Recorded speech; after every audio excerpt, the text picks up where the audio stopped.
नमस्कार विद्यार्थी मित्रांनो, माझं नाव सूरज माणिकराव सूर्यवंशी आणि आज आपण अर्थशास्त्रामध्ये भारतीय अर्थव्यवस्थेची वैशिष्ट्ये म्हणजे फीचर्स ऑफ इंडियन इकॉनॉमी बघणार आहोत. तर आपल्याला एकूण 10 भारतीय अर्थव्यवस्थेची वैशिष्ट्ये बघायची आहेत. तर पहिलं वैशिष्ट्य आहे लो पर कॅपिटा इन्कम. म्हणजे काय? कमी दरडोई उत्पन्न, ज्याला मराठीमध्ये आपण म्हणतो कमी दरडोई उत्पन्न. तर बघा, भारत देशाचं सध्याचं एकूण दरडोई उत्पन्न किती आहे? तर 1,70,000 रुपये इतकं आहे. आणि जर ते आपण कॉन्स्टंट प्राइसेस म्हणजे 2011-12च्या किमतीवर बघायला गेलं तर ते साधारणतः 98,354 इतकं आहे. म्हणजे आपल्या देशामध्ये प्रत्येक व्यक्तीमागं साधारणतः 1,70,000 रुपये इतके पैसे आहेत. म्हणजे त्याला आपण काय म्हणतो? दरडोई उत्पन्न. पण जर आपण ते डॉलरच्या म्हणजे डॉलरमध्ये बघायला गेलं तर ते साधारणतः $2,400 इतकं आहे. म्हणजे प्रत्येक भारतीय व्यक्तीकडं $2,400 आहेत. म्हणजे $2,400 इतकी रक्कम आहे. परंतु बघा, जर आपण अमेरिकेचं बघायला गेलं तर ते साधारणतः $77,000 इतकं आहे. चीनचं पर कॅपिटा इन्कम किंवा नॅशनल दरडोई उत्पन्न साधारणतः $21,000 इतकं आहे. जर्मनीचं 65,000 आहे. जपानचं 48,000 इतकं आहे. म्हणजे याचा अर्थ बघा, ह्या विकसित अर्थव्यवस्थेच्या तुलनेमध्ये आपलं दरडोई उत्पन्न अत्यंत कमी आहे किंवा नगण्य आहे असं म्हणू शकतो. म्हणजे $2,400 कुठं आणि अमेरिकेचे $77,000 कुठं. म्हणजे बघा, एका बाजूला आपली अर्थव्यवस्था जगातली क्रमांक 3ची अर्थव्यवस्था झाली, क्रमांक 5ची अर्थव्यवस्था झालेली आहे सध्या. आणि येणाऱ्या पुढच्या 5-1 वर्षामध्ये आपण क्रमांक 3ची अर्थव्यवस्था होणार आहोत. बरोबर आहे. परंतु त्यासोबतच आपली पॉप्युलेशन जी आहे किंवा आपली जी लोकसंख्या आहे ही ती मोठ्या प्रमाणामध्ये वाढत सुद्धा आहे किंवा जगातला आपण क्रमांक 1ची लोकसंख्या असलेला देश झालेला आहे. तर दरडोई उत्पन्न कसं काढलं जातं? तर एकूण राष्ट्रीय उत्पन्न आणि त्याला आपण जर आपल्या लोकसंख्येनं भागलं तर तुमचं राष्ट्रीय उत्पन्न येतं. बरोबर आहे. तर काय असतं, आपलं राष्ट्रीय उत्पन्न आपण वाढवत आहे किंवा आपलं एकूण इकॉनॉमीची ज्याला आपण म्हणू शकतो की क्वांटिटिव्हली आपली इकॉनॉमी वाढत आहे, परंतु त्या प्रमाणामध्ये आपली लोकसंख्या पण जास्त आहे. त्यामुळे आपलं जे दरडोई उत्पन्न आहे ते नेहमी कमीच राहणार आहे. बघा, आपले पंतप्रधान श्री नरेंद्र मोदी नेहमी सांगतात की आपल्याला 2047 साली विकसित अर्थव्यवस्था व्हायचं आहे. तर आंतरराष्ट्रीय मानकानुसार जर एखाद्या देशाला विकसित अर्थव्यवस्था म्हणून घोषित करायचं असेल तर त्यांचं दरडोई उत्पन्न साधारणतः $12,000 पेक्षा जास्त असलं पाहिजे.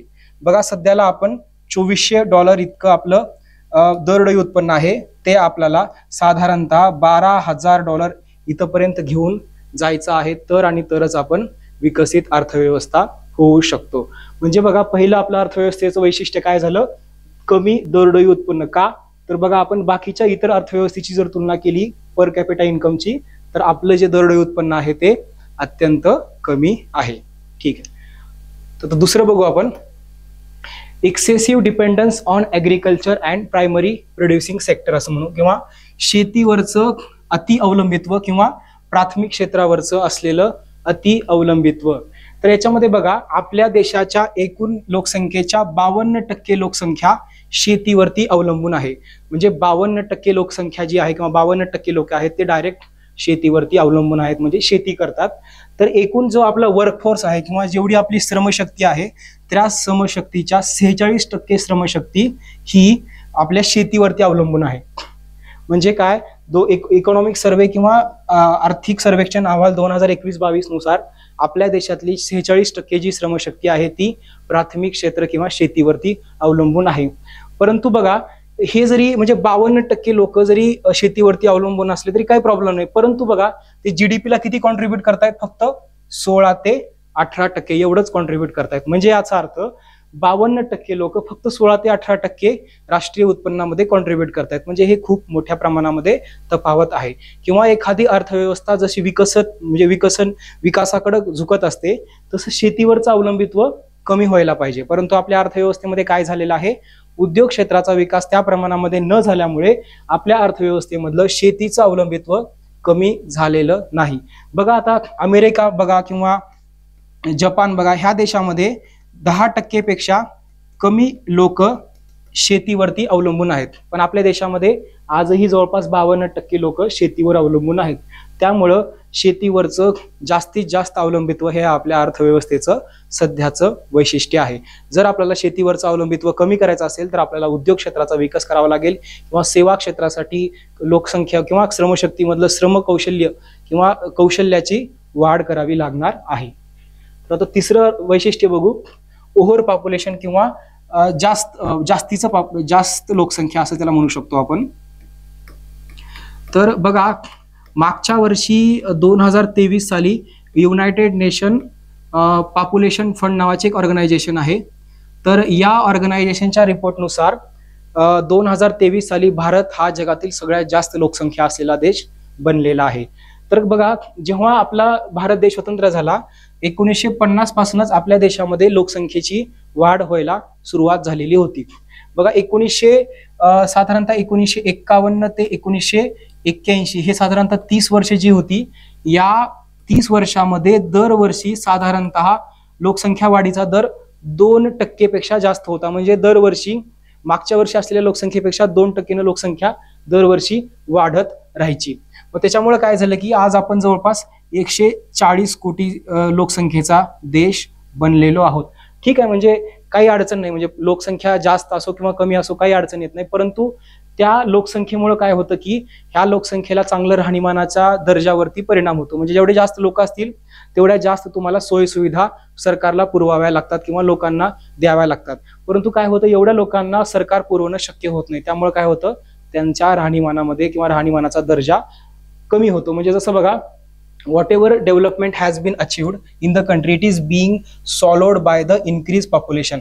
म्हणजे आपण जेवढा काही विकास करण्याचा प्रयत्न करतोय त्या विकासामागं प्रत्येक व्यक्तीला त्या विकासाचा फायदा होईल हे आपण एन्श्युअर करू शकत नाही. म्हणून त्यामुळे काय झालेलं आहे की प्रत्येक व्यक्तीला आपण योग्य प्रमाणामध्ये रोजगार देऊ शकत नाही. त्यामुळे काय झालेलं आहे, ह्या जास्त पॉप्युलेशन आपल्या अर्थव्यवस्थेवरचा भार निर्माण झालेला आहे.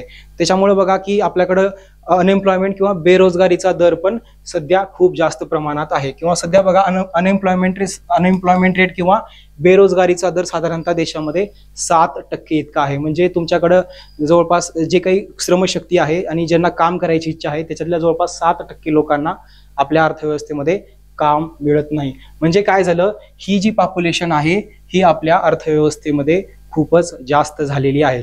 म्हणजे बघा, अमेरिका बघा किंवा जपान बघा, जर्मनी बघा, ह्या देशाची लोकसंख्या तुम्हाला 30 कोटीच्या खाली दिसेल. अमेरिकेची 33 कोटी आहे, जर्मनी जपान ह्यांच्या लोकसंख्या 10 कोटीपेक्षा कमी आहेत. परंतु त्या लोकसंख्येमध्ये त्या देशाचा विकास करण्याची क्षमता आहे किंवा त्या लोकांना त्या पद्धतीचं स्किल आहे, त्या लोकांचं राहणीमान व्यवस्थित आहे. परंतु आपल्या एवढ्या सगळ्या लोकसंख्येला योग्य प्रमाणामध्ये राहणीमान देणं शक्य होत नाही. का तर आपली लोकसंख्या प्रचंड प्रमाणामध्ये जास्त आहे. तर पुढचं वैशिष्ट्य बघा, inequality in the distribution of wealth. म्हणजे जे आपल्या देशाची संपत्ती आहे त्या संपत्तीमध्ये असलेली असमानता. म्हणजे बघा, वर्ल्ड इनइक्वालिटी रिपोर्ट किंवा जागतिक असमानता जो निर्देशांक 2022 आहे त्याच्यानुसार भारतातले जे पहिले 10% लोक आहेत ते जवळपास 57% राष्ट्राची संपत्ती कमवतात. तर जे बॉटम म्हणजे किंवा सगळ्यात तळाचे जे 50% लोक आहेत ते फक्त 13% उत्पन्नामध्ये त्यांचं कॉन्ट्रीब्युशन आहे किंवा तेवढं उत्पन्न ते कमवतात. उत्पन्न म्हणजे काय, तुम्हाला ठराविक वेळानंतर काम केल्यानंतर जे मिळणारं पैसा असतो त्याला उत्पन्न म्हणतात. म्हणजे समजा तुम्ही शिक्षक असाल, तुम्ही तुमचं महिनाभरानंतर जो पगार असतो त्याला तुम्ही उत्पन्न म्हणतात. तसं बघा, जे 10% लोक आहेत, म्हणजे बघा 140 कोटी लोकसंख्या आहे, तर 140 कोटी लोकसंख्येच्या 10% म्हणजे साधारणतः 14 कोटी लोक आपल्या अर्थव्यवस्थेतलं जवळपास निम्म्यापेक्षा जास्त उत्पन्न 14 कोटी लोकांकडेच आहे. आणि बाकीचे जे 50% सगळ्यात तळाचे लोक आहेत त्यांच्याकडे फक्त 13% उत्पन्न आहे. किंवा 1% जी लोक आहेत त्यांच्याकडे साधारणतः 22% संपत्ती आहे आणि 10% लोकांकडे 57% देशाची संपत्ती आहे. संपत्ती म्हणजे काय, आतापर्यंत तुम्ही कमवलेलं सगळं उत्पन्न किंवा तुमचे जमीन जुमला बंगला ह्या सगळ्या गोष्टीला काय म्हणतात, संपत्ती असे म्हणतात.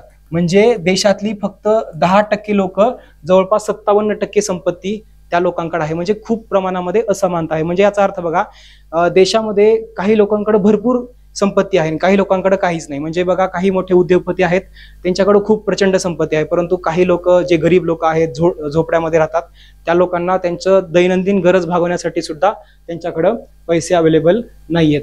म्हणून ही इनइक्वालिटी आपल्या अर्थव्यवस्थेमध्ये मोठ्या प्रमाणामध्ये आहे. म्हणजे जगामध्ये कुठल्या अर्थव्यवस्थेमध्ये नाही असं नाही का, तर नाही, परंतु एवढ्या प्रमाणामध्ये इनइक्वालिटी कुठल्याही अर्थव्यवस्थेमध्ये तुम्हाला बघायला मिळत नाही. पण आपल्या अर्थव्यवस्थेमध्ये जे असमानता आहे ती मोठ्या प्रमाणामध्ये अवेलेबल आहे. तर पुढचं आपण बघू वैशिष्ट्य, poor rate of capital formation. Poor rate of capital, capital म्हणजे भांडवल. भांडवलला साध्या भाषेत सांगायचं झालं तर पैसे. तर कमी पैशाची निर्मिती आपल्या अर्थव्यवस्थेमध्ये होते. म्हणजे भांडवल किंवा कॅपिटल कसं तयार होतं एखाद्या अर्थव्यवस्थेमध्ये, किंवा भांडवलाची गरज काय असते, तर उत्पादनाचे जे जे 4 प्रमुख घटक आहेत, म्हणजे जमीन असेल, श्रमशक्ती असेल, संयोजन असेल आणि भांडवल एक आहे. तर भांडवल जे असतं ते नवीन उत्पन्न घेण्यासाठी किंवा नवीन उत्पादन घेण्यासाठी तुम्हाला लागतं. म्हणजे भांडवल म्हणजे काय, पैसा. म्हणजे तुम्हाला नवीन उद्योग स्थापन करायचा तर तुम्हाला पैसा लागतो. मग त्या पैशातून तुम्ही असलेल्या उत्पादनाचं पण तुम्ही एक्सपान्शन करू शकता.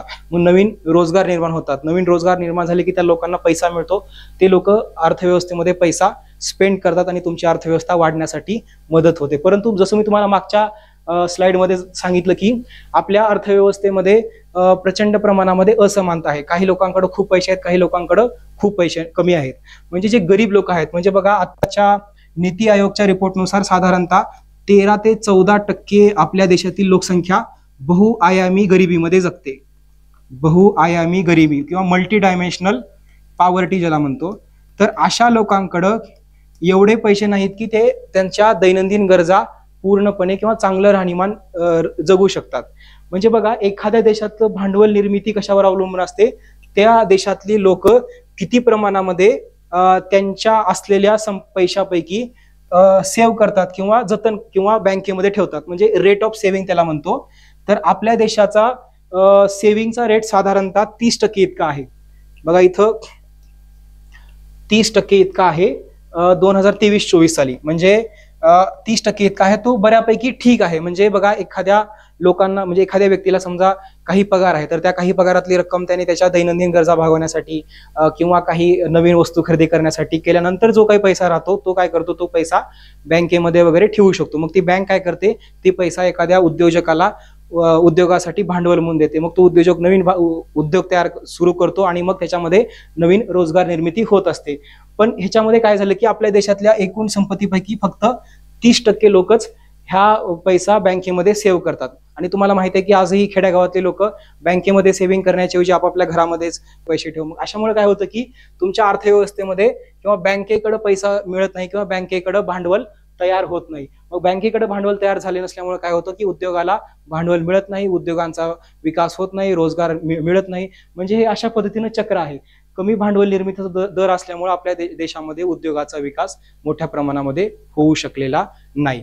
तर दुसऱ्या देशामध्ये बघा, जसं बघा सिंगापूरमध्ये बघा किंवा चायनामध्ये बघा, हा जो सेव्हिंग रेट किंवा सेव्हिंगचा रेट जो आहे तो बघा 50%च्या वरती आहे. म्हणजे जवळपास 50% रक्कम त्यांच्या बँकेमध्ये परत जाते आणि बँक काय करते, परत उद्योगाला देते आणि उद्योगांचा विकास होतो. तुम्ही म्हणून त्यामुळे बघा, चीनची जी अर्थव्यवस्था आहे ती उद्योग क्षेत्रावर अवलंबून आहे. किंवा उद्योग क्षेत्रामुळे चीनमध्ये जरी लोकसंख्या जास्त असली तरी प्रत्येक लोकांना काम देण्यासाठी ह्या देशामध्ये भांडवलाची निर्मिती मोठ्या प्रमाणामध्ये केली जाते. तर पुढचं आहे लो लेवल ऑफ टेक्नॉलॉजी किंवा तंत्रज्ञानाचा कमी वापर. तंत्रज्ञानाचा कमी वापर म्हणजे बघा, आपल्या अर्थव्यवस्थेमध्ये जेवढे काही उद्योग आहेत त्या उद्योगामधलं जे तंत्रज्ञान आहे ते अत्यंत जुन्या क्वालिटीचं किंवा जुन्या दर्जाचं आहे असं आपण म्हणू शकतो. म्हणजे काही प्रमाणामध्ये आता ह्या मागच्या 15 वर्षामध्ये 20 वर्षामध्ये बऱ्याच प्रमाणामध्ये नवीन नवीन टेक्नॉलॉजीचा उपयोग किंवा नवीन नवीन टेक्नॉलॉजी तंत्रज्ञान आपल्या अर्थव्यवस्थेमध्ये येत आहे. पण तरी सुद्धा आपल्या देशामधले जे काही उद्योग क्षेत्र आहे त्याच्यामध्ये MSME किंवा सूक्ष्म लघु आणि मध्यम उद्योगांचा वाटा जवळपास 50% इतका आहे. म्हणजे 45% किंवा 50% इतका आहे. तर हे 45% जे लघु मध्यम आणि मीडियम जे उद्योग आहेत, या उद्योगामध्ये जी टेक्नॉलॉजी वापरली जाते ती अत्यंत जुनाट दर्जाची आहे किंवा ऑब्सोल्यूट क्वालिटी ज्याला म्हणू शकतो. इथं कुठं लिहिलेला आहे तो, म्हणजे ह्याच्यामुळे काय होतं, जर तुमच्याकडे जुनाट टेक्नॉलॉजी असेल, ऑब्सोल्यूट टेक्नॉलॉजी, ही जुनाट टेक्नॉलॉजी असेल तर काय होतं की तुमचं उत्पादन जगामध्ये, म्हणजे समजा एखादी तुमच्याकडे जुनी टेक्नॉलॉजी आहे, नवीन टेक्नॉलॉजी आहे, तर नवीन टेक्नॉलॉजी काय करते की एखादे उत्पादन जो म्हणजे फास्ट वरती करते. समजा एका मिनिटाला, समजा एखादी टेक्नॉलॉजी किंवा एखादं तंत्रज्ञान मशीन समजा एका मिनिटाला समजा 100 वस्तू तयार करत असेल, तर जुनी टेक्नॉलॉजी थोडंसं कमी करणार. म्हणजे काय होणार की तुमचं उत्पादन बी कमी होणार किंवा उत्पन्नाची क्वालिटी, उत्पादनाची क्वालिटी पण कमी होणार.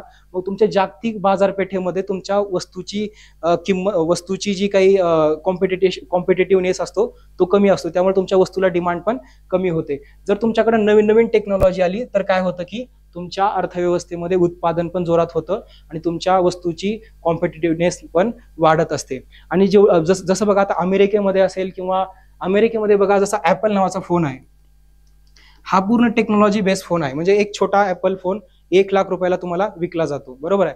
फक्त ही टेक्नॉलॉजी, त्यांनी फक्त टेक्नॉलॉजी डेव्हलप केली, एवढा छोटासा फोन ते 1 लाख रुपयाला विकतात.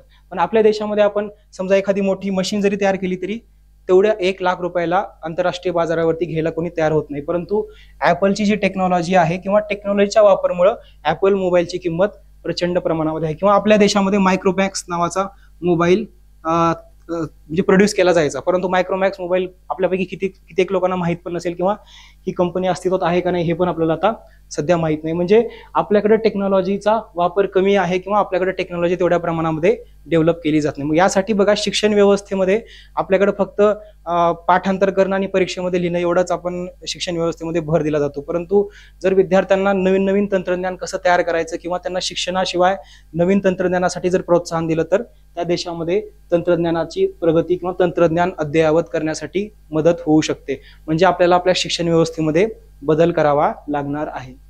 तर पुढचं वैशिष्ट्य आहे under utilisation of natural resources. म्हणजे आपल्या देशामधले जे काही नैसर्गिक साधन संपत्ती आपल्याकडे अवेलेबल आहे त्याचं हव्या त्या प्रमाणामध्ये आपण उपयोग करू शकत नाही किंवा उपयोग करता आला नाही. फॉर एक्झाम्पल बघा, आपल्याकडं सौर ऊर्जा किंवा सूर्यप्रकाश किंवा सौर ऊर्जेवरती सरकार सध्या मोठ्या प्रमाणामध्ये भर देत आहे. तर का, तर आपला देश जो आहे ट्रॉपिकल किंवा विषुववृत्तीय प्रदेशामध्ये, म्हणजे विषुववृत्तीय प्रदेशामध्ये येतो आणि आपल्या देशामध्ये 365 दिवसापैकी 300 दिवस सूर्यप्रकाश असतो. मग या सूर्यप्रकाशापासून आपण सौर ऊर्जा मोठ्या प्रमाणामध्ये मिळवू शकतो. परंतु 10 वर्षापूर्वी बघा 2014 साली आपल्याकडं 2 गिगावॅट एवढी सौर ऊर्जा तयार होत होती. आता 2024 साली ती साधारणतः 67 गिगावॅट एवढी ऊर्जा आपण तयार करत आहोत. म्हणजे आता सूर्यप्रकाश मिळतोय, 10 वर्षापूर्वी मिळत नव्हता का, असं नाही. 10 वर्षापूर्वी पण मिळत होता, परंतु आपल्याकडं हे नैसर्गिक संसाधनाचा उपयोग करून वीज निर्मिती कशी करायची हे तंत्रज्ञान आपल्याकडे तेवढ्या प्रमाणामध्ये डेव्हलप नव्हतं. जसं मागं म्हणलं की आपल्याकडं low level use of technology, त्यामुळे काय आहे की आपल्याकडे ही टेक्नॉलॉजी अवेलेबल नसल्यामुळं आपण सौर ऊर्जेचा हव्या त्या प्रमाणामध्ये उपयोग करू शकत नव्हतो. परंतु आता आपण काय करतोय की सौर ऊर्जेसाठी जास्तीत जास्त उपयोग करून घेण्याचा प्रयत्न करतोय. म्हणजे काय झालं की आपल्याकडं जगामध्ये म्हणजे कोळसा आपल्याकडे अवेलेबल आहे, युरेनियम आहे किंवा युरेनियम थोड्या प्रमाणामध्ये अवेलेबल आहे, परंतु मॅग्नीज, बॉक्साईट, आता सध्याला बघा काश्मीरमध्ये लिथियम आयन किंवा लिथियमचे साठे आपल्याला सापडलेले आहेत. तर लिथियमचे साठे कशासाठी गरजेचे आहेत, तर इलेक्ट्रिकल बॅटरी किंवा जे आपण इलेक्ट्रिकल व्हेकलमध्ये जी बॅटरी वापरतो इलेक्ट्रिसिटी स्टोरेज करण्यासाठी, तर त्यासाठी लिथियम हा धातू खूप महत्वाचा आहे. म्हणजे काय झालं की आपण टेक्नॉलॉजी डेव्हलप केली आणि आपली जी नैसर्गिक साधन संपत्ती आहेत त्याचा आपण कशा पद्धतीने वापर करू शकतो. मग ह्या टेक्नॉलॉजी थ्रू आपल्याला कळालं की आपल्या देशामध्ये लिथियमचे पण साठे आहेत. मग येणाऱ्या काळामध्ये आपण लिथियमचा वापर करून अशा बॅटऱ्या मोठ्या प्रमाणामध्ये तयार करू शकतो. आणि काय करू शकतो की जे आतापर्यंत आपण नैसर्गिक साधन संपत्तीचा योग्य प्रमाणामध्ये वापर करू शकला नाही तो येणाऱ्या काळामध्ये आपण करण्याचा प्रयत्न करणार आहोत. परंतु आतापर्यंत आपलं काय झालं होतं की आपल्याकडे जी काही नैसर्गिक साधन संपत्ती अवेलेबल आहे त्याचा आपण योग्य पद्धतीने वापर करू शकलो नव्हतो. तर पुढचं आहे लॅक ऑफ इन्फ्रास्ट्रक्चर किंवा पायाभूत सुविधांचा अभाव.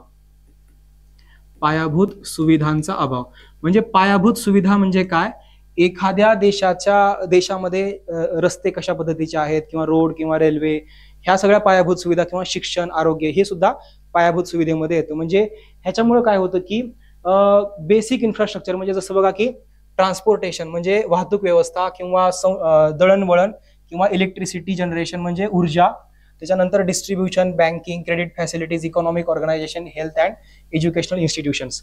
म्हणजे ह्या कुठल्या पण देशाचा उद्योगाचा विकास करायचा असेल किंवा सेवा क्षेत्राचा विकास करायचा असेल किंवा ओव्हरऑल देशाचा विकास जर करायचा असेल तर हे जे घटक आहेत म्हणजे परिवहन व्यवस्था किंवा बँकिंगची व्यवस्था, शिक्षण, आरोग्य असेल किंवा तुमच्या देशातली ऊर्जा व्यवस्था असेल, हे पायाभूत आहेत. म्हणजे ह्याचा जर विकास झाला तर उद्योगांचा विकास होऊ शकतो किंवा सेवा क्षेत्राचा विकास होऊ शकतो किंवा चतुर्थ क्षेत्राचा विकास होऊ शकतो. म्हणजे बघा, तुमच्याकडे जर चांगल्या पद्धतीचे ऊर्जा जर अवेलेबल असेल किंवा इलेक्ट्रिसिटी असेल तर तुमचे उद्योग मोठ्या प्रमाणामध्ये काम करू शकतात. उद्योगामध्ये जे काही उत्पादन होईल किंवा उद्योगामध्ये कच्चा माल आणि पक्का माल ने आण करण्यासाठी तुमच्याकडे जर चांगली वाहतूक व्यवस्था असेल किंवा तुमच्या उद्योगामध्ये काम करण्यासाठी चांगली श्रमशक्ती असेल. श्रमशक्ती कधी चांगली असू शकते जर त्याचं आरोग्य चांगलं असेल आणि त्यांना चांगलं शिक्षण मिळालं असेल. म्हणजे काय, ह्या सगळ्या पायाभूत सुविधा जर तुमच्या अर्थव्यवस्थेमध्ये असतील तर तुमच्या अर्थव्यवस्थेचा विकास होऊ शकतो. परंतु नाईलाजाने आपल्या अर्थव्यवस्थेमध्ये बघा, आपल्याकडे चांगलं शिक्षण किंवा आरोग्याच्या सुविधा प्रत्येक व्यक्तीला मिळत नाहीत किंवा प्रत्येक ठिकाणी चांगले रस्ते किंवा चांगली वाहतूक व्यवस्था आहे का? नाही. किंवा आजही ग्रामीण भागामध्ये तुम्हाला बँकिंगची व्यवस्था आढळते का? तर नाही. किंवा आपल्याकडं बँक पण बघा, म्हणजे आपल्याकडे बोटावर मोजणे इतका मोठ्या मोठ्या बँक आहेत. म्हणजे SBI, ICICI किंवा IDFC ह्याच्यासारख्या खूप मोठ्या बँके अवेलेबल नाहीत. म्हणजे तुम्हाला एखादा जर समजा खूप मोठा उद्योग जर स्थापन करायचा आहे, फॉर एक्झाम्पल समजा तुम्हाला आता मायक्रोसॉफ्ट नावाची जी कंपनी आहे तर त्याचं जे एकूण नेट वर्थ आहे ते साधारणतः $3 ट्रिलियन इतकं आहे. म्हणजे हे आपल्या भारतीय अर्थव्यवस्थे एवढं आहे. म्हणजे जर एखाद्याला जर समजा असं एवढा मोठा जर उद्योग स्थापन करायचा असेल तर एवढं मोठं कर्ज किंवा भांडवल देणारी आपल्याकडं चांगली बँकिंग व्यवस्था अवेलेबल नाहीये. म्हणजे काय झालं की आपल्याकडे पायाभूत सुविधांचा अभाव असल्यामुळेच उद्योग क्षेत्र असेल किंवा सेवा क्षेत्र असेल किंवा आता सेवा क्षेत्र बऱ्यापैकी पुढे जात आहे, परंतु उद्योग क्षेत्राचा किंवा शेती क्षेत्राचा त्यामध्ये मोठ्या पद्धतीने विकास होऊ शकलेला नाहीये. आणि आता सगळ्यात पुढचं आहे poor quality of human capital किंवा श्रमशक्तीचा कमी दर्जा असं म्हणू शकतो. श्रमशक्तीचा कमी दर्जा म्हणजे काय? श्रमशक्ती तुम्हाला मागच्या स्लाइडमध्ये सांगितल्याप्रमाणे जर चांगलं आरोग्य असेल तर ती धष्टपुष्ट असू शकते. पण समजा आपल्या देशामध्ये तुम्हाला माहिती आहे की कुपोषणामुळे खूप लोकांचा मृत्यू होतो किंवा आरोग्याच्या बेसिक सुविधा न मिळाल्यामुळं कमी वाढ किंवा काही लोकांची वाढ खुंटलेली असते किंवा कुपोषण किंवा कोणाला TB झालेला असतो. अशा आजारामुळं तो धष्टपुष्ट श्रमशक्तीवाला व्यक्ती बनू शकत नाही. बरं ठीक आहे, त्याला चांगलं आरोग्य मिळालं पण त्याला चांगलं शिक्षण मिळणं पण गरजेचं असतं. शिक्षणामुळे काय होतं की त्याला चांगले स्किल्स वगैरे अवेलेबल होऊ शकतात किंवा त्याला कौशल्य असे म्हणू शकतो. म्हणजे चांगलं आरोग्य आणि चांगलं कौशल्य असेल तर तो अर्थव्यवस्थेमध्ये चांगल्या पद्धतीनं कॉन्ट्रीब्युट करू शकतो. परंतु आपल्या देशामध्ये जसं तुम्हाला सांगितलं की आरोग्य व्यवस्था देशाच्या कानाकोपऱ्यापर्यंत अजूनही पोहोचलेली नाही किंवा चांगल्या दर्जामध्ये ती पोहोचलेली नाही. किंवा शिक्षण व्यवस्थेमध्ये पण तुम्ही बघू शकता की म्हणजे शिक्षण व्यवस्थेमध्ये म्हणजे तुम्ही बघू शकता की एखादा इंजिनियर ग्रॅज्युएट झालेला आहे किंवा इंजिनियर झालेला आहे आणि समजा त्याच्या घरामध्ये समजा एखादं इलेक्ट्रिकल वस्तू खराब झालेली आहे तर तो काय करतो, एखाद्या इलेक्ट्रिशियनला बोलवतो. पण तो स्वतः इंजिनियर आहे तर त्याने पण ते करायला पाहिजे ना. पण काय झालेलं आपण इंजिनिअरिंगमध्ये पण काय करतो की फक्त पुस्तकी ज्ञान घेणं आणि परीक्षा पास करणं एवढंच केलेलं आहे. त्याच्यामुळे काय होतं की श्रमशक्तीची क्वालिटी त्या प्रमाणामध्ये आपल्याकडे अवेलेबल नाही किंवा ह्या इंजिनियर्स लोकांना नवीन तंत्रज्ञानाचा शोध लावावा वगैरे असं कधी वाटत नाही. किंवा आपल्या देशामध्ये बघा 2011च्या जनगणनेनुसार 74% लोक 74% साक्षरता आहे. म्हणजे आजही बघा 21व्या शतकात सुद्धा आपल्या देशामधले साधारणतः 26% लोक हे अशिक्षित आहेत. अशिक्षित आहेत म्हणजे काय, त्यांना लिहिता येत नाही, वाचता येत नाही. म्हणजे याचा अर्थ त्यांना जे अर्थव्यवस्थेमध्ये काय चाललेलं आहे किंवा काय नाही या गोष्टीचं ज्ञान बऱ्याच प्रमाणामध्ये नाहीये. पण बघा तुम्हीच बघा अमेरिका किंवा हे UK किंवा कॅनडा ह्या देशामध्ये साक्षरतेचं प्रमाण साधारणतः 97 ते 98% आहे. म्हणजे एकतर आपल्या अर्थव्यवस्थेला आपल्याला साक्षर पण करायचं आहे, चांगलं शिक्षण पण द्यायचं आहे, चांगलं आरोग्य द्यायचं आहे. ह्या गोष्टी केल्या तरच तुमच्या श्रमशक्तीची क्वालिटी किंवा श्रमशक्तीचा दर्जा वाढतो आणि अर्थव्यवस्थेमध्ये ते चांगल्या पद्धतीने कॉन्ट्रीब्युट करू शकतात. तर शेवटचं आहे inadequate development of economic organisation. म्हणजे जसं तुम्हाला मागच्या तासाला म्हणजे मागच्या स्लाइडमध्ये सांगितलं की ज्या बँकिंगच्या व्यवस्था आपल्याकडे आहेत त्या खूप मोठ्या प्रमाणामध्ये भांडवल असलेल्या बँका नाहीत. म्हणजे बघा जगामध्ये जर सगळ्या म्हणजे पहिल्या 100 मोठ्या बँका जर काढल्या, 100 मोठ्या बँका, तर त्याच्यामध्ये आपल्या देशातली फक्त SBI किंवा स्टेट बँक ऑफ इंडिया एवढीच बँक येते. म्हणजे बाकीच्या 99 बँका म्हणजे फक्त एकच बँक अशी आहे की जगातल्या पहिल्या 100 ते पण 100 पण मला वाटतंय 90 पेक्षा जास्त क्रमांक एसबीआयचा लागतो. म्हणजे एसबीआय बँकेचं जे काही भांडवल आहे, म्हणजे एखाद्याला जर मोठा उद्योग स्थापन करायचा असेल तर एसबीआय शिवाय दुसरी कुठलीही बँक त्याला तेवढ्या प्रमाणामध्ये भांडवल देऊ शकत नाही. किंवा एखाद्या ग्रामीण भागातल्या व्यक्तीला समजा त्याला छोटा मोठा एखादा बिझनेस गावामध्ये स्टार्ट करायचा आहे, तर त्याला बँकेकडनं कर्ज घ्यायचं असेल तर त्याला गावामध्ये बँक अवेलेबल नाही, त्याला तालुक्याच्या ठिकाणी किंवा जिल्ह्याच्या ठिकाणी जाऊन बँकेकडनं कर्ज घ्यावं लागतं.